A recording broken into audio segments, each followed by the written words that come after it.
The training field was already alive with tension long before the colonel arrived. The morning sun hung low in the sky, heat already pressing down on the line of cadets who stood sweating in their fatigues.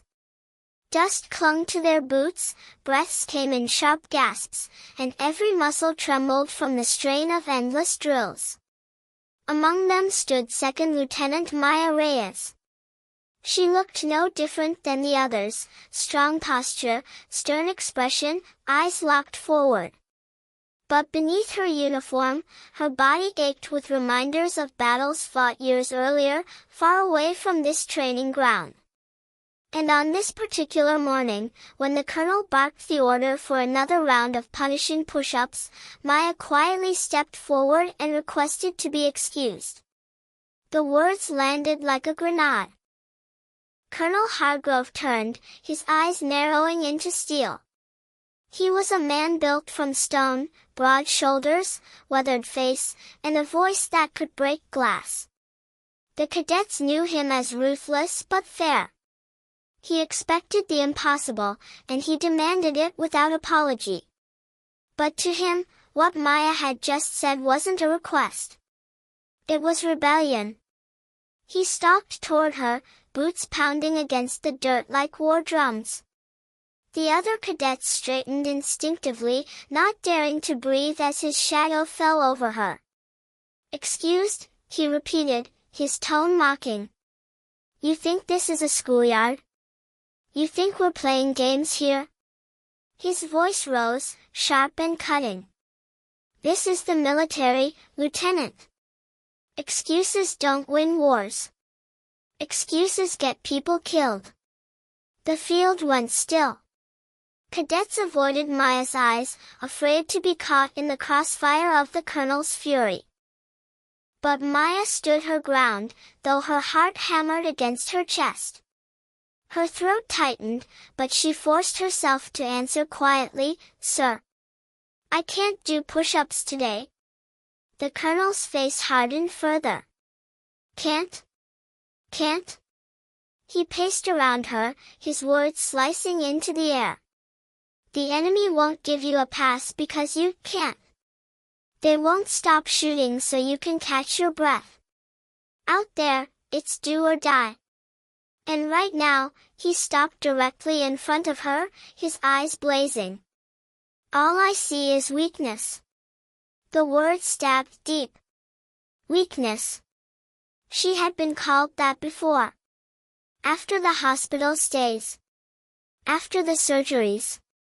After people looked at her scars and whispered behind her back. But she had never allowed herself to believe it.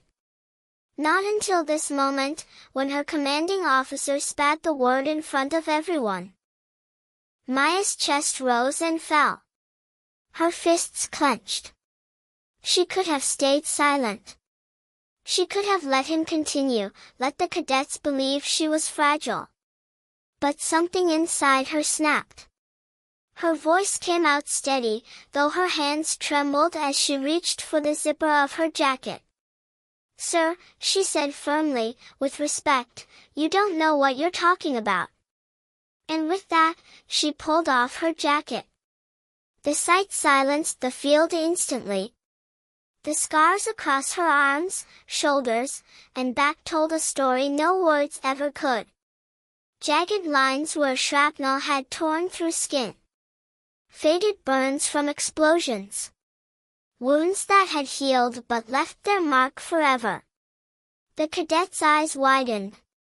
Even the colonel faltered. Maya stood tall, the sunlight catching every scar, and for the first time her voice rang out with raw defiance. "These aren't excuses," she said, her words shaking with emotion but steady with conviction. "These are the price I paid for carrying wounded brothers out of a kill zone. For holding my position when the blasts came closer. For fighting when I thought I wouldn't see another sunrise. These scars are proof that I've already given everything I had, and then some." Her chest heaved as she stepped closer to the colonel, her eyes burning into his. "So yes, I can't do your push-ups today. Not because I'm weak, but because I left pieces of myself on that battlefield. I earned the right to be here, sir. I've bled for this uniform. And I will not stand here and let you call me weak. The silence that followed was heavy, suffocating. No one moved. No one even blinked. For a long moment, Colonel Hargrove just stared at her. His jaw clenched, his hands tight at his sides. But in his eyes that had seen decades of soldiers rise and fall, there was something new. Not anger. Not defiance. But recognition. He finally spoke, his voice quieter, almost reverent. Lieutenant Reyes, he paused, his throat working as he swallowed hard. Dismissed. And, thank you. The words shocked the cadets even more than his earlier shouting. Never had they heard the colonel speak with such restraint, such humility. As Maya slowly put her jacket back on, the platoon saw her differently. Not as a fragile soldier asking to be excused, but as a warrior who had already fought battles greater than any of them had yet faced. From that day forward, whispers of respect followed her everywhere she went.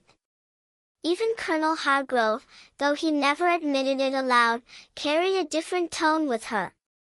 He no longer saw her as a soldier who needed to prove herself, but as one who already had.